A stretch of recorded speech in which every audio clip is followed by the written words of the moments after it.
मुझको यही लगता है कि सच कहना आज की डेट में गुनाह है, मुझको अपराधी बना दिया। अब आज की डेट में मेरे ऊपर गुंडा एक्ट की कार्रवाई कर दी गई। नमस्कार, स्वागत करता हूं आप सभी का और एक बार फिर खबर में बात असंतुष्ट भाजपा नेता की। वीडियो में जो शख्स अपना दर्द बयां कर रहा है, जिसका दर्द अपनी ही सरकार में छलक पड़ा है, वो कोई और नहीं बल्कि बीजेपी के मंडल के उपाध्यक्ष और दो बार के प्रधान आनंद बरनवाल है, जिनके ऊपर हमेशा तत्पर रहने वाली हमारे उत्तर प्रदेश की पुलिस ने गुंडा एक्ट की कार्रवाई कर दी है। मसला आपको समझाएंगे, पहले भाई साहब का दर्द सुन लीजिए। भाई साहब कहना क्या चाह रहे हैं। मुझको यही लगता है कि सच कहना आज की डेट में गुनाह है, मुझको अपराधी बना दिया। अब आज की डेट में मेरे ऊपर गुंडा एक्ट की कार्रवाई कर दी गई। मैं तो यही नहीं समझ पा रहा हूँ मुझको न्याय कहाँ से मिलेगा।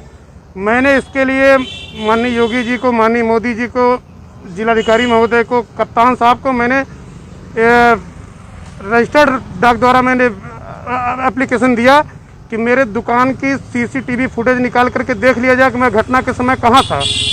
लेकिन इस पर कोई कार्रवाई, मैंने सीबीसीआईडी जांच की भी मांग की, वो भी यहाँ से निरस्त कर दिया गया। मंडल उपाध्यक्ष खेतासराय, जनपद जौनपुर। एडीएम साहब के आए, इन्होंने मेरे ऊपर गुंडा एक्ट अप्रूव कर दिया। मैंने सोचा फाइल वाल निकलवा के अब कमिश्नरी चलूँ, अब न्याय की उम्मीद कमिश्नरी से है।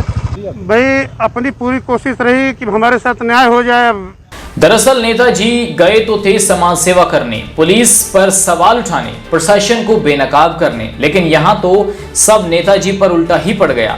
पुलिस ने नेताजी पर गुंडा एक्ट लगा दिया। अब नेताजी को थाने जाकर रोज हाजिरी देनी पड़ेगी, बताना होगा कि साहब हम गुंडे नहीं हैं। अब आपके मन में यह सवाल हो रहा होगा कि सत्ता पक्ष के नेताओं के साथ पुलिस ऐसा बर्ताव क्यों कर रही है। जरा रुकिए और अब आपको पूरी कहानी समझनी होगी। तस्वीरों में जिस इंसान को दर्द बयां करते हुए आप देख रहे हैं, ये बीजेपी के मंडल के उपाध्यक्ष हैं और दो बार प्रधान भी रह चुके हैं। मंडल उपाध्यक्ष का आरोप है कि उनकी सरकार में उन्हीं को न्याय नहीं मिल रहा और दावा कर रहे हैं कि पुलिस जानबूझकर उनको फंसा रही है। और इससे भी बड़ी हैरानी की बात तो यह है कि जिसकी सत्ता चल रही है, उसने अपने मुख्यमंत्री को, प्रधानमंत्री को, दोनों को पत्र लिखा, लेकिन साहब की किसी ने एक न सुनी। नेताजी जिले के सभी अधिकारियों के चक्कर काट चुके हैं, लेकिन नेताजी को इंसाफ नहीं मिल रहा। अब नेताजी से पूरा मामला आप खुद ही सुनिए। मैं इस समय दायित्व में भाजपा के मंडल खेतासराय का मंडल उपाध्यक्ष।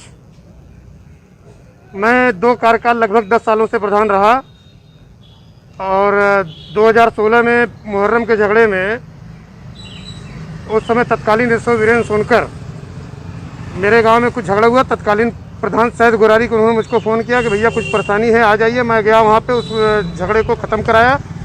उस समय कप्तान साहब आए, उन्होंने मुझसे पूछा कि भाई कैसे क्या हो गया। मैंने कहा सर अगर पुलिस का एक भी आदमी होता झगड़ा नहीं होता। उन्होंने पब्लिकली कप्तान साहब ने तत्कालीन एसओ वीरेंद्र सोनकर को काफ़ी भला बुरा कहा, जिससे नाराज़ होकर के उसी मुकदमे में मेरा नाम उन्होंने डाल दिया।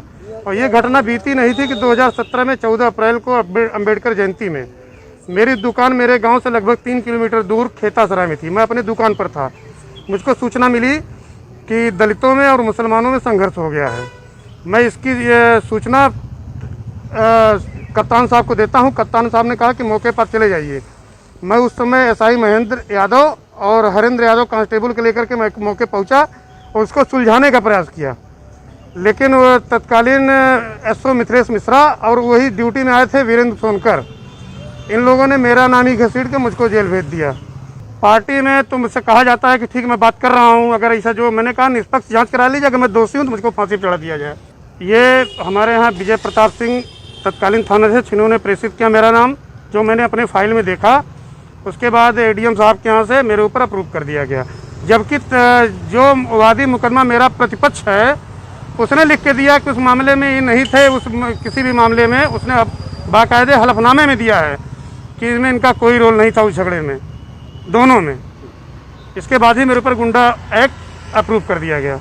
अब आपने सुन लिया कि बेचारे नेताजी को विपक्ष के शासनकाल में भी जातियां झेलनी पड़ी और अब खुद की सरकार में वो कितने मजबूर हो गए हैं।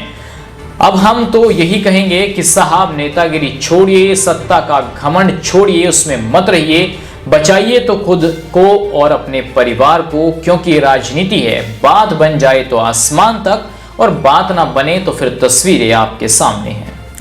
वीडियो को लाइक और शेयर करना मत भूलिए। और हाँ, अगर आप ये वीडियो YouTube पर देख रहे हैं तो हमारे YouTube के चैनल को सब्सक्राइब जरूर करें, और अगर आप Facebook पर देख रहे हैं तो Facebook के पेज को लाइक जरूर करें। जुड़े रहिए देश और दुनिया की ऐसी ही अलग अलग खबरों के लिए न्यूज़ टाइम्स 24 के साथ।